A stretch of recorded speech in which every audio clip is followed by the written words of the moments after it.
네, 어머니 염려 마세요. 우리 아이 오늘 하루도 완벽하게 상처 하나 없이 잘 보살피겠습니다. 자, 여러분, 방금 들려드린 이 하이톤의 친절한 목소리 익숙하시죠? 어쩌면 우리가 매일 듣고 또 하고 있는 말일지도 모릅니다. 그런데 사실 이건 오늘날 우리가 아이들을 대하는 방식을 아주 날카롭게 보여주는 거울이기도 하죠. 오늘은 주어진 원문 자료들을 바탕으로 우리 시대의 양육의 이면에 숨겨진 치명적인 모순들을 해부하고 진정한 양육의 본질이 무엇인지 분석해 보겠습니다. 아이의 하루 일과는 분 단위로 완벽하게 관리되고 있는데 대체 왜 우리 아이들의 영혼은 갈수록 취약해지는 걸까요? 언제부턴가 우리의 양육이 아이 인생의 작은 돌멩이 하나까지 다 치워주는 이른바 고객 맞춤형 VIP 의전 서비스가 되어버린 건 아닐까요? 한번 냉정하게 질문해보죠. 우리는 아이를 진짜로 보호하고 있는 걸까요? 아니면 문 밖으로 나설 영적인 근육을 완전히 퇴화시키고 있는 걸까요?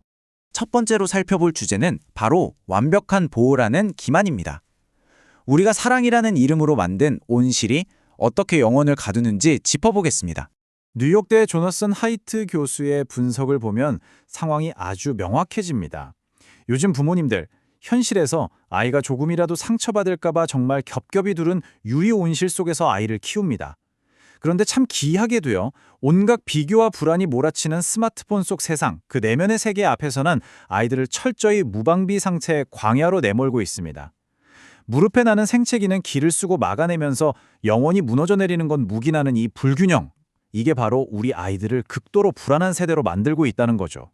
복음주의 신학자 폴 데이비드 트립은 이 상황을 아주 뼈아프게 꼬집습니다. 부모가 아이 길에 있는 모든 고난을 다 치워주려고 하는 거, 그거 사실 부모 스스로가 자녀의 완벽한 구원자가 되려는 은밀한 우상숭배라는 겁니다. 아이가 넘어졌을 때 바닥에서 창조주 하나님을 간절히 의지하고 스스로 일어나는 법을 배워야 하잖아요.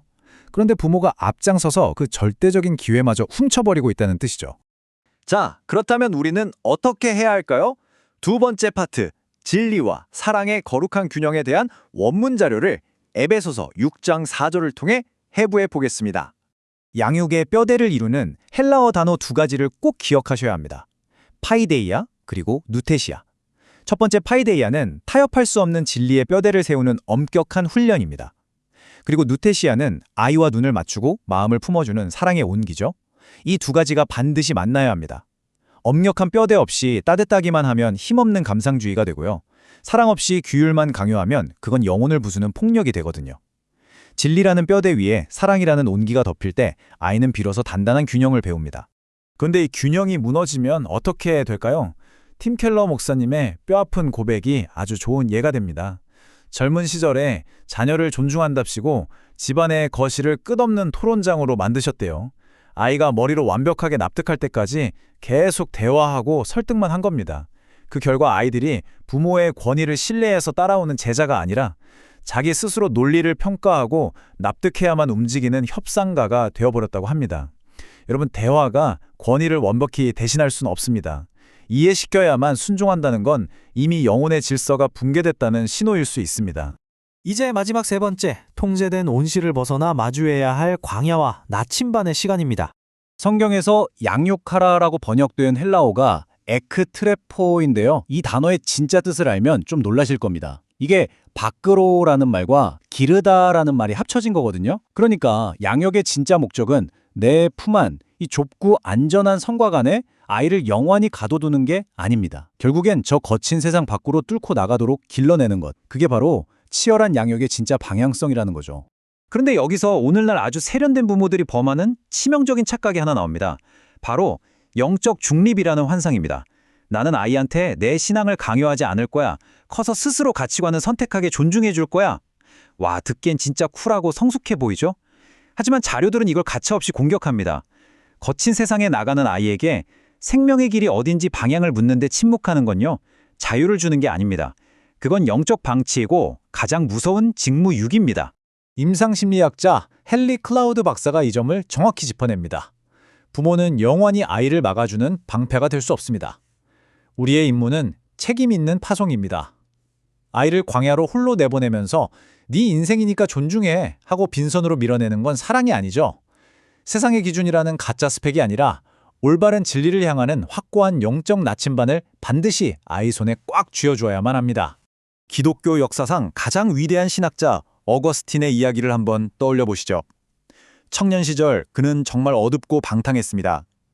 쾌락과 이단에 빠져서 어머니의 신앙을 조롱하며 도망 다녔죠.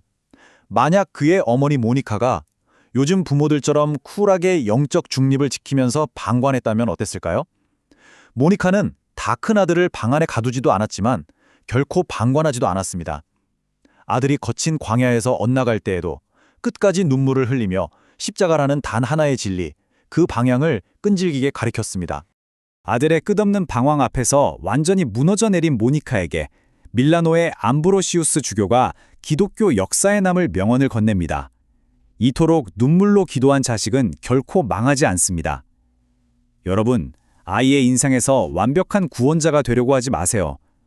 부모가 서 있어야 할 자리는 아이의 손을 억지로 끌고 가는 자리가 아닙니다.